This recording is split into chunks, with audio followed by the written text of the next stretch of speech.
barrio La Mondiola, sos embarrana y te llaman garufa por lo bacán. Hola, mi clase favorita. Welcome to another session of Spanish with Profe Nader.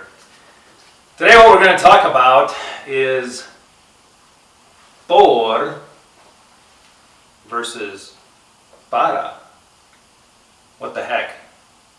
Why do we have two words for one thing? They're both prepositions. They both mean for. It sounds like madness. Madness. Madness. This is Spanish!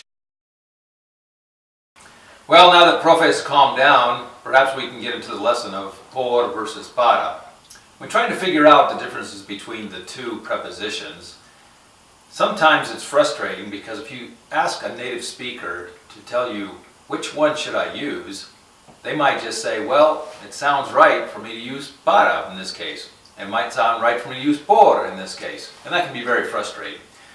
So what I suggest for my students is that they come up with a memory trick to remind them of situations in which they use por or para. And what we use is prods. P-R-O-D-S. What does it mean? It doesn't matter. You assign something to those letters or you just remember prods. So let's begin with para. The P stands for purpose. Let's look at a sentence. I always go to my room to study. That's the purpose. Siempre voy a mi cuarto para estudiar. That's the reason you go. P is for purpose. The R is for a recipient of something. Like for example, I need to buy something for my sister. She is the recipient of the action, and so we use para. Necesito comprar algo para mi hermana. R, recipient. O is for an opinion. For example, for me, that is important. For me, for you, for them. For me, that is important. Para mí, eso es importante. The D in prods is for a destination. Think of the ultimate place to go. For example, we left for Mexico last night. Nos fuimos para México anoche. That's the destination. Use para. D, destination. The S is for a standard, but in this case it's a deviation from the standard. What you consider normal and something that is different from what you consider normal. For example, in this sentence, for a teacher, he's not very smart.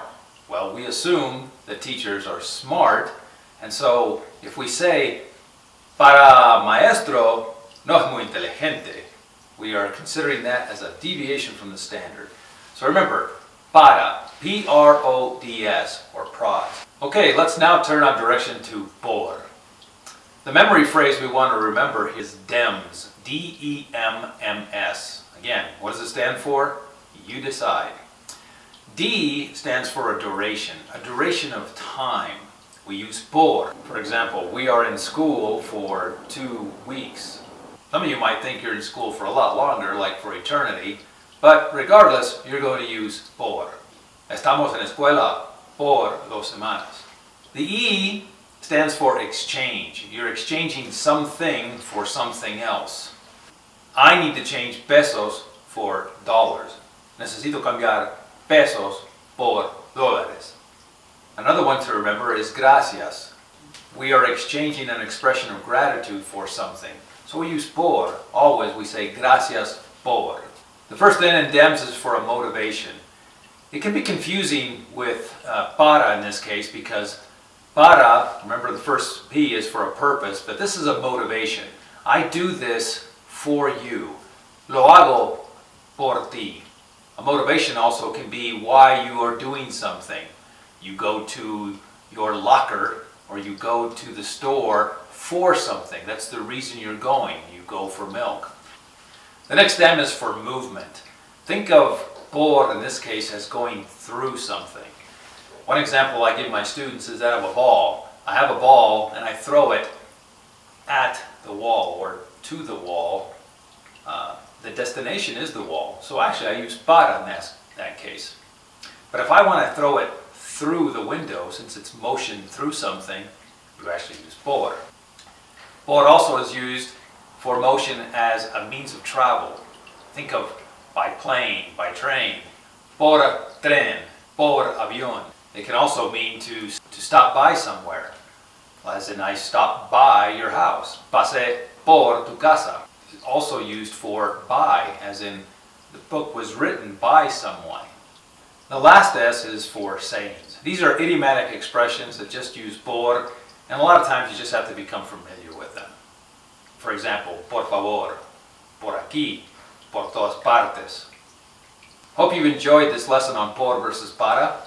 Tune into my other videos on my YouTube channel and please subscribe. Hasta luego.